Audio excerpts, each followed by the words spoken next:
Hello my good people, welcome back. This is your boy Maxwell, yeah. So today is a special day because I'm not going to talk alone, yeah. I have here my brother over here who will be introducing himself. So for today we are going to discuss something like that we call East Coast fever, because I've been telling us in most of my videos that there is a vaccination for ECF, yeah. So that vaccine, I have here one of my good friend, yeah, my mentor when it comes to ECF vaccination, yeah. You can be introducing yourself, then we get started, yeah. Thank you, viewers. This is Dr. Mgodo. Dr. Mgodo is an ECF vaccinator. I'm a vet surgeon, but I specialize in East Coast fever vaccinations. If we can start, what is East Coast fever? East Coast fever is a disease that is caused by ticks. And East Coast fever is the main disease that is caused by ticks.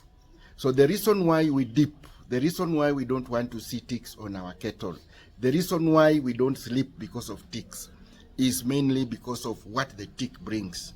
And this thing that the tick brings is the disease called East Coast fever. East Coast fever is caused by a protozoa. So the tick will carry the protozoa and then infect a cow. This cow will get the East Coast fever disease. If another tick bites this cow and bites another cow, then the tick transmits the disease from the first cow to the second cow, and the cycle continues. So East Coast fever is a disease that is mainly in East and Central Africa, especially the coast of the eastern coast of Africa, right from South Africa all the way to Somalia and the environs. East Coast fever is found mainly in Kenya, South Sudan, Tanzania, part of the Democratic Republic of Congo, Uganda, Zimbabwe, Malawi, South Africa, Angola, and the environs, and including the islands which are next to these countries. East Coast fever derives its name from the fever. Fever is a main characteristic of the disease, because once a cow gets the disease, the cow will start showing very high fever, enlarged lymph nodes, and the cow becomes off-feed, which means the cow will stop feeding. And then if the cow is producing milk, it stops producing milk. So the first sign a farmer will tell you is, my cow has dropped milk production. In Kiswahili huwa tunasema ng'ombe yangu amekata maziwa. Tunaelewana wakulima? Ng'ombe wangu amekata maziwa. Yes. Na masikio anayapiga hivi. Yeah, flapping of the ears. Yes, yeah. That flapping of the ears is because of the fever. Yeah. When the brain is the most sensitive part of the animal. So when a cow flaps its ears, it's trying to bring down the temperature of the head region so that it can get it to the normal body temperature. Let us get into the vaccination. This vaccine, the development started way back in 1940s, because when the white settlers came to East Africa, their cows were dying of a mysterious disease which had a very high fever. This disease cleared most of the animals, the animals they brought from Europe. So they started a research way back in 1940s, 1950s, but they could not break through. It came to 70s, they were not breaking through. They broke through in late 70s, and the vaccine was developed in Muguga in Kenya. Then it was not picked up because of one reason or another, but it started operations in 1990s. In late 90s, when the vaccine started picking up, it was very slow. because it was quite expensive because a cow could be vaccinated at 5,000 to 10,000 shillings per dose. So it became a vaccine that could not be sustainable. But with the continued research and use of other medications, the cost of the vaccination came down significantly. So currently, the vaccine is manageable. And because it's manageable, it's picking up at a good rate. So what we say, the vaccine is lifelong. What do we mean by lifelong? What we mean by lifelong is that once you give the vaccine to the cow or a calf or a bull or a young bull, this cow will never get East Coast fever the whole of its lifetime. Let us consider vaccinating a cow that is 1 month old or 1.5 months old. And this is a high producer. If you vaccinate this calf at 1 month old, it means this cow will live for 15 years. So for 15 years, you will sleep knowing my cow will never get East Coast fever. What does that mean? It means that the survivability of your calves will go up, because we lose so many calves without taking statistics, because we consider losing a calf, we just say, I lost a calf. In Kiswahili tunasema kuna ndama ya ule ng'ombe alikufa. Yeah. And it doesn't ring a bell. But when you lose a cow that is milking, you'll always remember for 10, 5, 6, 15 years. You keep saying, I lost my cow that was producing a lot of milk. But remember, that calf you are losing is a potential mother. And you never know when you lose a calf how much you are losing. You might be losing a calf that would be doing 30, 40, 50 liters per day. So where do we stand? We say vaccinate your cows, whatever the age. Yeah. Because when you vaccinate a calf, you have 15 years of a calf's life. When you vaccinate a heifer, you have about 14 years. If you vaccinate a milking cow that has given birth for 4, 5 calves, you still have 4, 5, 6 years for survivability of the cow. So we urge the farmers, and more so serious farmers, vaccinating your cow is like giving a lifelong insurance to your cow, because you will sleep without worrying of not dipping your cows. You will sleep without worrying about your calf losing your cow because of ECF disease. What is the other advantage of vaccinating East Coast fever? East Coast fever affects the immune system. When a disease affects the immune system, it means this animal will never get to the potential, because you are this animal becomes very susceptible to other diseases. So what we are saying, if you vaccinate your cow or your calf or your bull, you are giving high immunity, which means other diseases that would have normally disturbed your cow will not be an issue. Hii ng'ombe inakuwa completely immune to ECF and also has high immunity against other diseases that are not related to East Coast fever. Thank you. Okay, before you end, just an overview of what Daktari has said over here.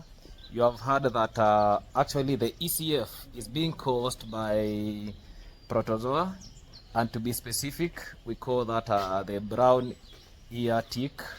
Maybe in a biological term, people call it Epiphyllus appendiculatus. So that's the positive agent of this ECF.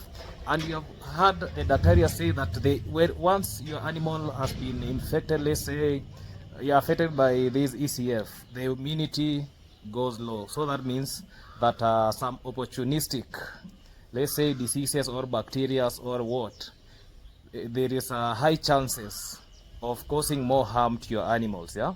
So to say this just let's say something like a verge. Yeah. For farmers should vaccinate their animals. Yeah. I have questions to you, Doctor. Yeah. Yes. One of the questions is this. Yeah. Because okay, we in this my channel, I have people from different regions. Yeah. Not only, let's say, in Kenya. We have some other people. Yes. Will you manage, maybe let me give you a good example. We have Tanzania here, we have Uganda here. Do you usually go to those countries so that you can conduct vaccination? Well, thank you very much. We have done vaccinations in South Sudan. Yes. We have done vaccinations in Uganda. We have done vaccinations in Kenya and Tanzania. So we are not border bound. Yeah. We are not bound by borders. Yes. If you have issues with the East Coast fever, especially in Uganda and South Sudan. In Uganda, the land is very fertile and you find there is a lot of vegetation. The grasses in Uganda are very tall and ticks hide in grasses. So the incidence of East Coast fever in a country like Uganda is very high. Exactly. Because one, Uganda is slightly warmer than Kenya and Tanzania. Yes. So the incidence of East Coast fever is quite high. So in case you are having this challenge, then you can subscribe to this channel and give us a feedback. Tanzania, the same. Then if you go to South Sudan also has, the temperature is quite high. It gives survival of ticks it's quite conducive for the survival of ticks, especially along the Nile. The vegetation is high along the Nile and the temperatures are high, which means the tick survival is very high. This is also very important for these regions to do vaccinations. Thank you. Okay, another question. Okay, some people can ask that what is the age of an animals to be vaccinated? Let's say the calves. From what age can it be vaccinated? Yeah? Calves are vaccinated from 1 month old to any age. Yes. And then lactating mothers are vaccinated. Any lactating mother that is 3 months to calving is vaccinated. Mothers which are 3 months below 3 months. Just a correction. We vaccinate all in-calf mothers up to 6 months.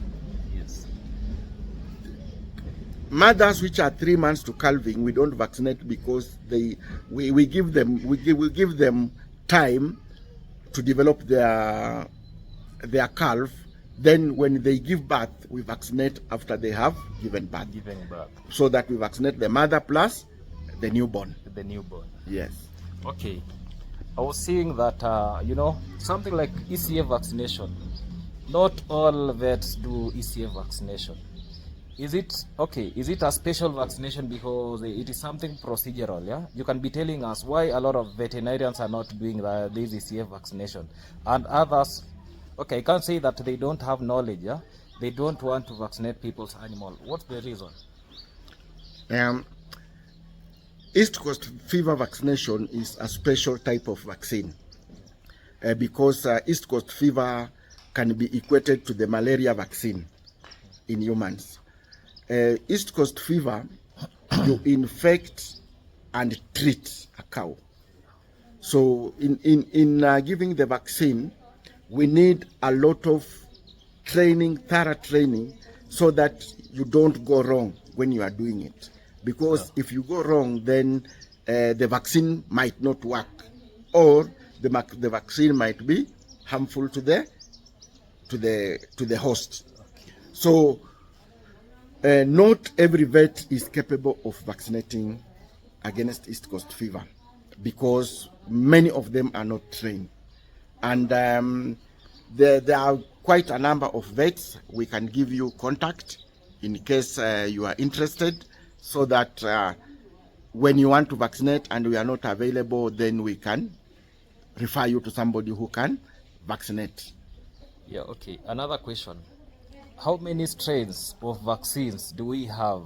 Let's say, because there is a time I wanted to vaccinate some animals. Then I was told that the best strain for vaccination, let's say within the Rift Valley, the strain should be different. Let's say the Masai region, yeah? It should be different maybe from the western region of Kenya, maybe the Meru, all the central region. What is the reason? Yeah, can you tell us just the strains that we have in Kenya so that we get to know? Because maybe somebody might be listening about maybe vaccination, then he goes maybe purchase the vaccine, then start vaccinating. All of a sudden you get that your animals within a shorter duration or in future will be infected with the same ECF that you vaccinated against. Tell us something about the strains. There are 27 strains of East Coast fever. Yes. And the vaccines cover quite a number of the strains. And in regions where you have the buffalo, we prefer you use Muguga cocktail, because Muguga cocktail has what we call buffalo-derived Theirelia pava. Theirelia pava is the protozoa that causes East Coast fever. Yes. But the strains are many. So the strain that is carried by the buffalo is found in regions which harbor buffaloes. So it's this Muguga cocktail that can break through that strain. The other vaccine is called Marekebuni, which can be used in other regions in many other regions of the country. Thank you. Okay. Yes. That's it. We have listened. So from here, maybe the practical aspect. I'll be taking us through the practical aspect. Yes, I'm the one to take you through the practical aspect, and it will be on a farm. Yeah, know that it will I'll be choosing one of the farm. Then we'll be going practical in that farm, so that we know how these animals are being vaccinated. Then we call it a day. For those who will wish their animals to get vaccinated, yeah, in the description you'll be getting our number there. Even in the profile, yeah, you'll be getting our contact information. So if you want to vaccinate your animal against ECF, just contact us and we'll be there to help you.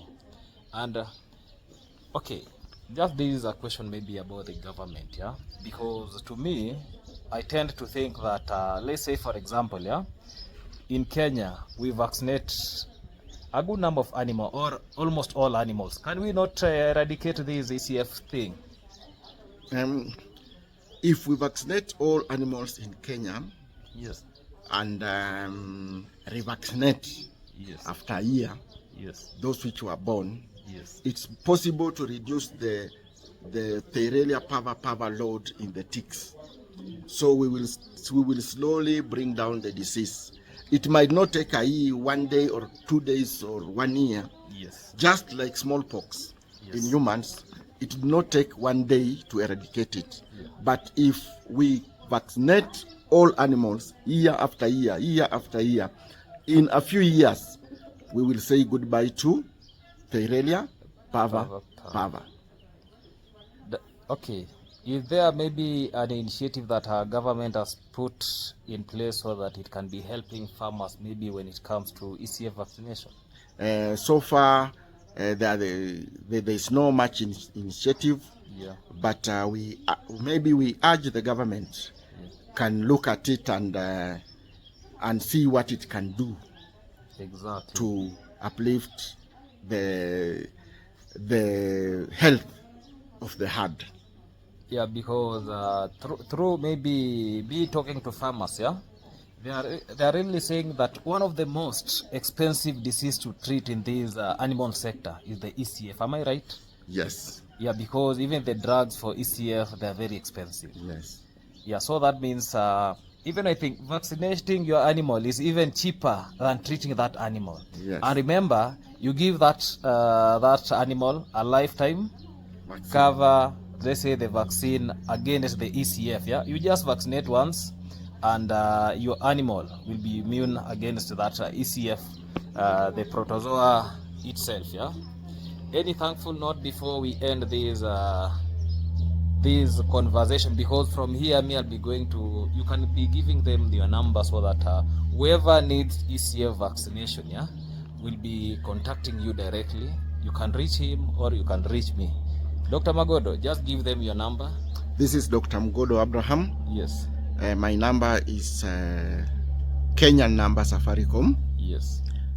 0723 37 8084. For international, it's plus 254 7 3 37 8084. Thank you very much for listening. Yes. Embrace East Coast fever vaccination. Even I can see your shirt. We have something like ECF vaccine, yeah? Yes. This is ECF vaccine over here. Then we can see some good animals drawn there. Yes. Oh, there is a question that I was missing, yeah? Okay. When it comes to ECF, apart from the cattle, is there any other animal that can be infected with these protozoa? Yes, there are other animals, but the vaccine will not work in the animals. Yes. It affects goats, it affects buffaloes, it affects shoats in the wild, but we do not vaccinate against it in those animals. The vaccine is specific for cattle. For cattle. Yes. Because the reason why I'm asking you this question is because there is a time around 2 years back, there is a farm in Meru where they were having a lot of problem when the death rates of their goats was very high, yeah. And what we did, we took some blood samples to the lab, and it was confirmed that the animal was suffering from ECF. You know, I tried consulting some other individuals so that I get to know if there is a possibility of ECF affecting the goat family. So a lot of people, that is the caprine family. So a lot of people were not even aware. So because you have told me that it can affect that, it now comes to a conclusion that the results were true, because some people were tending to contradict that results. Yeah. So East Coast fever has been reported in different breeds of goats. Yes. So, and it has also been confirmed in impalas, dik-diks, and other wild goat family. So it's true that East Coast fever can affect goats, but the vaccine has not been studied in goats. So we cannot start vaccinating the goats because the studies have not been conclusive in whether the vaccine will work in goats or it will be counterproductive. Okay. Thank you. Yeah, thank you. For those who have not subscribed to this YouTube channel, yeah, please subscribe. For those who have subscribed, we call them the returning viewers. Watch this video till the end so that at least we get educated about animals. Remember the other day I told us, yeah, the reason why I changed this YouTube channel to Maxwell Lumumba is because not every individual does farming, yeah. Nowadays, when I was starting when I was starting this YouTube channel, Yes. when somebody looks at my previous videos, I was doing everything about animal. I was sleeping with animals. I was waking up with animals, yeah. But it came, then I decided to expand this YouTube channel, yeah. so that I can be doing something like village lifestyle, something like charity, something like travels. Yeah, when I move from one place to another, I show people how Kenya is, yeah, how village is. So I've expanded this channel so that it can accommodate other things apart from the livestock sector. But you know, when you are trying to bring change maybe to your channel, or because some people expect that everything that I'll be doing is all about animals, but know that even if I post something like lifestyle, please watch those videos, because they are educating us to know how struggle in Africa. Yeah, you know, a lot of people say that Africa is a home of poverty. Is that true? No. Okay. Africa is not a home of poverty. Yes. There are so many resources in Africa that can be used. Yes. And if all the resources in Africa can be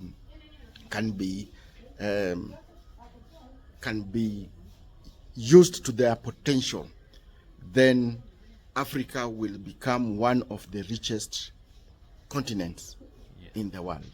Yes. Thank you very much. Yes.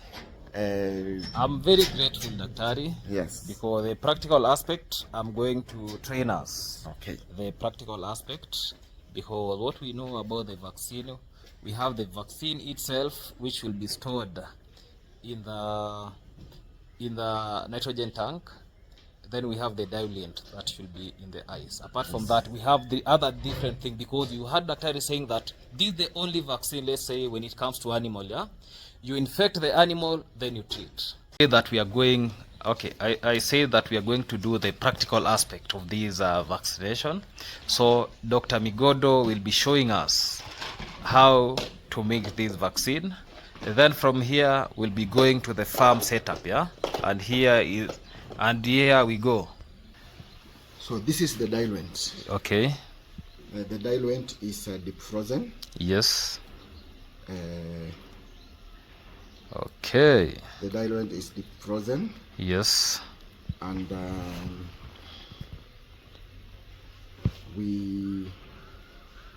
you thaw the diluent to room temperature. Okay. Yes. I'll be helping you to thaw that. Yes.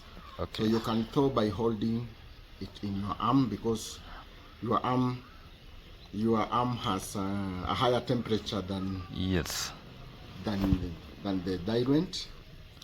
So slowly it will thaw. Okay. The other way you can thaw is by using water. Yes. Warm water at 37 degrees. Yes. Or at 37 to 39 degrees. Yes. The other way is just to let it thaw itself. Okay. How long will it take to thaw? It depends with my body temperature. Yes. Sorry. Okay. If my body temperature is low, yes, then it will take a longer time. Yes. If my arm becomes too cold, yes, then I'll transfer it to someone else to thaw it until we achieve the right temperature. Okay. Yes. So that means the whole vaccine, yeah, should be at the body temperature. Let's say the 37 degrees, all just about thawing.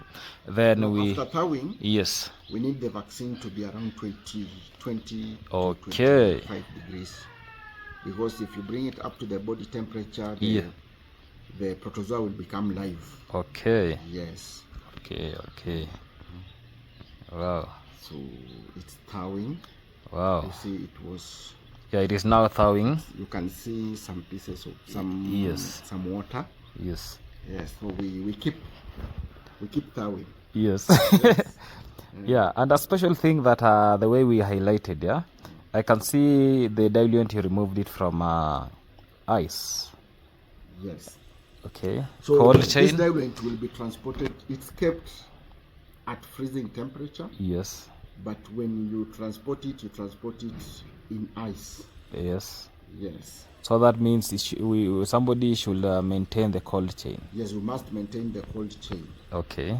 If you are lucky to have a car freezer, Yes. then you can still maintain it at between -15 to 1 degree centigrade. Just a question, yeah? Yes. Let's say, for example, you thawed it. Yes. Then, this just for example, yeah? Yes. I'm not saying that in a real example, yeah? Yes. Somebody can decide maybe to thaw it. Yes. Then takes it back to the freezer. Yes. What can you say about that? If Is you there thaw any it and effect? take it back to the freezer without interfering with the seal, Yes. and it didn't take a long time, Yes. it will still be viable. Okay. But if it stays for a long time without, Yeah, I like this dog, yeah? It is very jovial, yeah? It is keeping us lively here. Wow. It has gone. Very enjoyable. yes, sir. Yes. So if you thaw it for a long time, Yes. more than 2 hours, Yes. then the diluent will spoil. So Okay. when you mix with the vaccine, you will Yes. have counterproductive results. Okay. So that meaning, let's say just as overall, yeah? Yes. That once you thaw it, Yes. make sure that you do what Daktari will say. If you don't do as per what Daktari is saying, that means you'll not now be, let's say, you'll not be actually, okay, you'll not be, we call it what? Will When not be using the protocol. yes, we And not be when you using miss the protocol. Yes. Then you are bound to make grave mistakes. Exactly. Yes. Yes. Okay. It's thawing. Okay. It's thawed. Okay. Wow. It's thawed. Yes.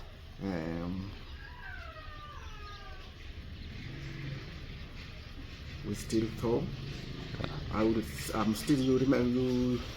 You notice I'm changing hands, huh? Yes. When the right, when the right arm Becomes cold. becomes cold, I change to the left.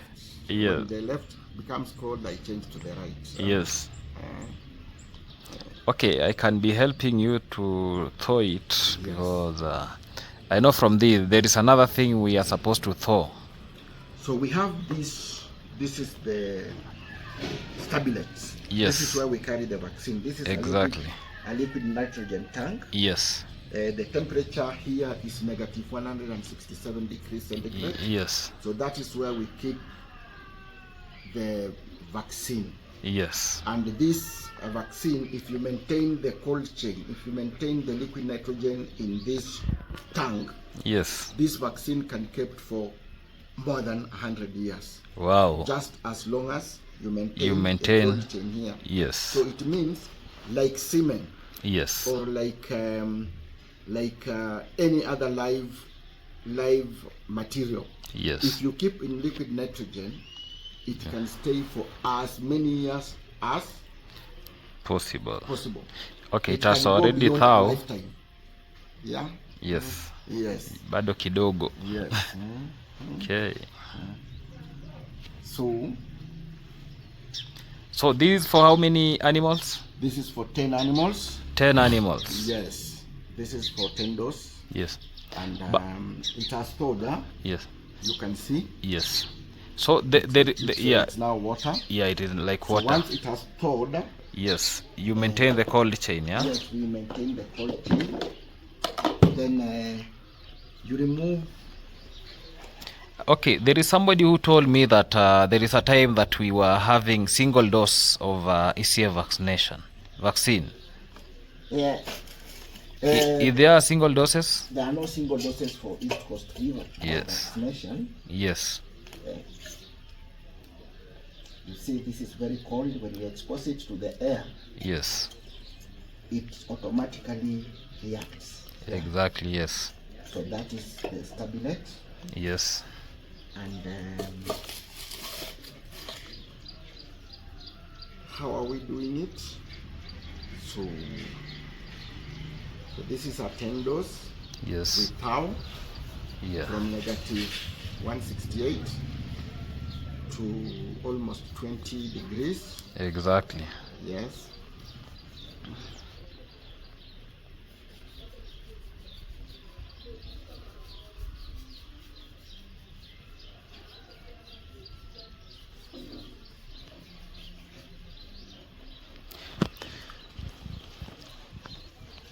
So the audience, let's say the farmers, Yes. should know that this thawing process, yeah, Yes. it is not the whole day activity. We have a time zone, yeah. We should be working within some timing, yeah. Yes. You know that because we are saying it is towing, you stick there the entire day that you are towing it. Yes. So we have a restriction of time, yeah. Yes. And once mixed, how long should it stay? Once mixed, it's supposed to be used within 3 hours. 3 hours. If it is not used in the next 3 hours, just know the vaccine is spoiled. So that means when you are mixing this vaccine, it means that you are supposed to mix at farm level. Yes. So that you mix it, then you give it time. So as we call it. Okay, now. Yes. We will start the process. Look at this. Looks like semen, yes. Yes, it looks like semen. You cut that side, and then you cut here.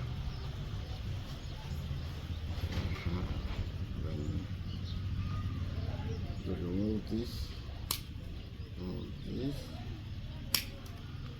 then guys, it is a process, yeah. The way we said that this vaccination for ECF, it is a process, and here Dr. Godo is one of the legend. Let me just call him the legend of ECF, yeah. Because even me, I started vaccinating after acquiring the certificate of ECF and all those other things, yeah. I came back to consult him because you have to get the experience, yeah. yes. You must get the experience because for him, he has seen a lot of things when it comes to practical aspect. So don't go copy paste, yeah. You remove everything. Yes. Then shake a bit, yeah. Wow. Shake a bit. So that they can mix well. Yes. Now this vaccine will be ready for use. Yes. After 30 minutes. Yes. So once the vaccine has been mixed the way you have seen, Yes. it is still not ready to use because some people will be mixing that way. Then they will be going direct straight to the animal, yeah. Yes. So that's not how things are being done here. So wait for the practical aspect. I'll be taking us through the practical aspect. But okay, I'll be putting the camera so that you can see what we do. Yeah, you can be seeing what we do. Okay, thank you very much, viewers. Yes. The vaccine is ready to be used. Yes. It's now carried under ice to the field. Exactly. Thank you. Yeah, thank you, Daktari. Yes. Yeah, guys, I've reached the farm. So the first thing that we are going to do is just to restrain. Actually, I'm going to the calf pellet. Let me first show you what is happening in this farm right now. Yeah, you can see here work after work, milking process ongoing. Yeah, you go fit it.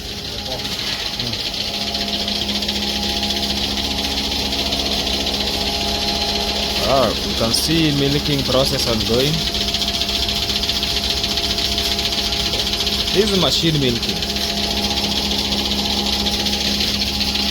Those are the animals over there. Then we have some calves over here. So we will be starting by vaccinating some of the calves, yeah? Remember, told us that we are supposed to vaccinate any calf above 1 month. At least my eyes were red, yeah? They're now becoming whitish, yeah? Because of the motorcycle, yeah? Wow. Now here we can see some calves over here. So let us go vaccinate the calves. that all these other animals have been vaccinated. You see, all these animals here, they're being vaccinated. None of them, only the calf remaining. So here we don't have any challenge of East Coast fever. No any challenge. Yeah, the first thing that I usually do is just to assemble the needed tools, and one of the tools is I have to wear these. This one, then this is the, we call it a latex glove. I must be having this. This is measuring tape. Yeah, I'm supposed to measure the weight of each calf before I inject the ECF vaccine because of various reasons. Yeah, you see, for ECF, when you are challenging it, yeah, you use something. You use something that you have to weigh the weight. Yeah, and we have other things prior vaccination. Yeah, which we never talked about, and I'm not going to talk about that. Yeah, before any vaccination. Yeah, for ECF, you must make sure the animals are very healthy. Yeah, what is healthy? When I'm talking about when it comes to healthy, just they have to be fit. Yeah. So, and I'm not going to tell us what you do before you start the vaccination. Yeah, that is now part of consulting, because I usually tell people I don't give 100%. I give 80%. The remaining 20% you now consult. Yeah, and for this one I don't expect any farmer to consult, because I won't be telling. Yeah, even for vets I won't be telling.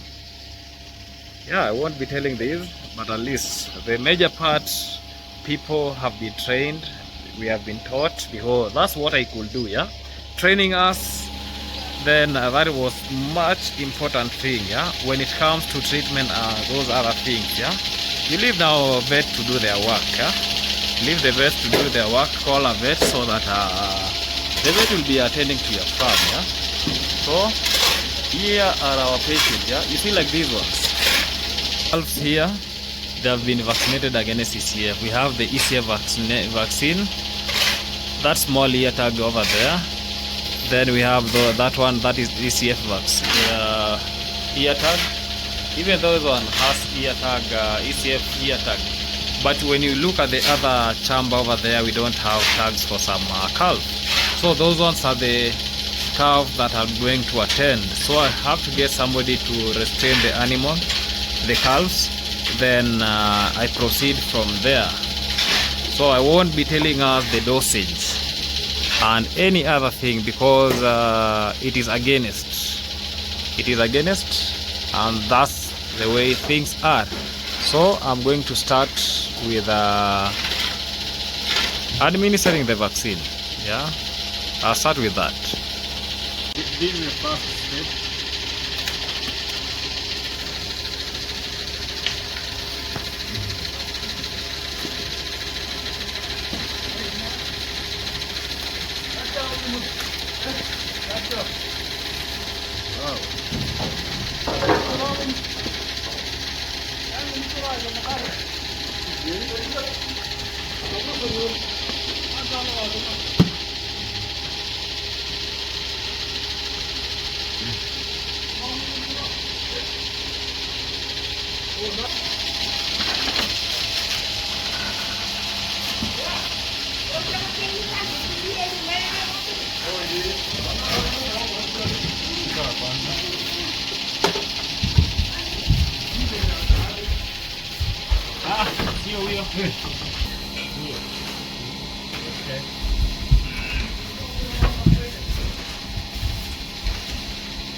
Lấy giờ còn này giờ tân anh này giờ mà cái đi bây giờ đặt mình luôn.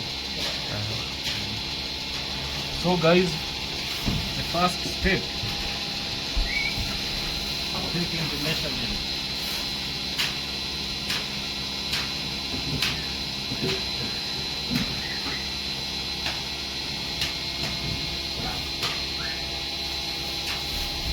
This one is 69 kgs.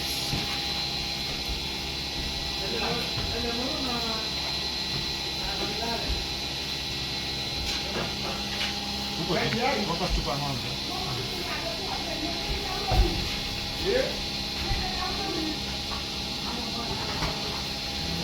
Bakia kidogo ni dungo kwa matako. Bakia kidogo ni dungo.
Ele vai. 71 kgs.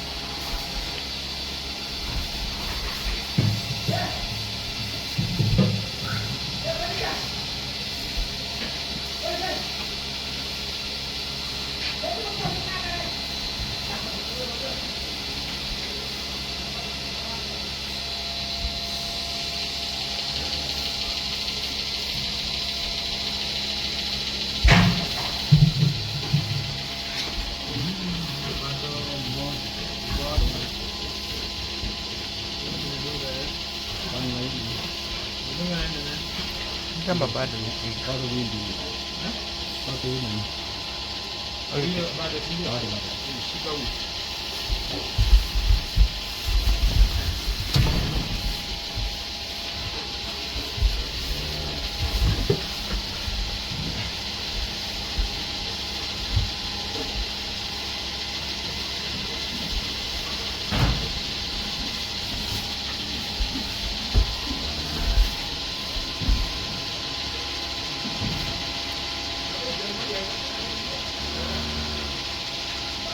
Nine kgs.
Unatafuta mali na duni.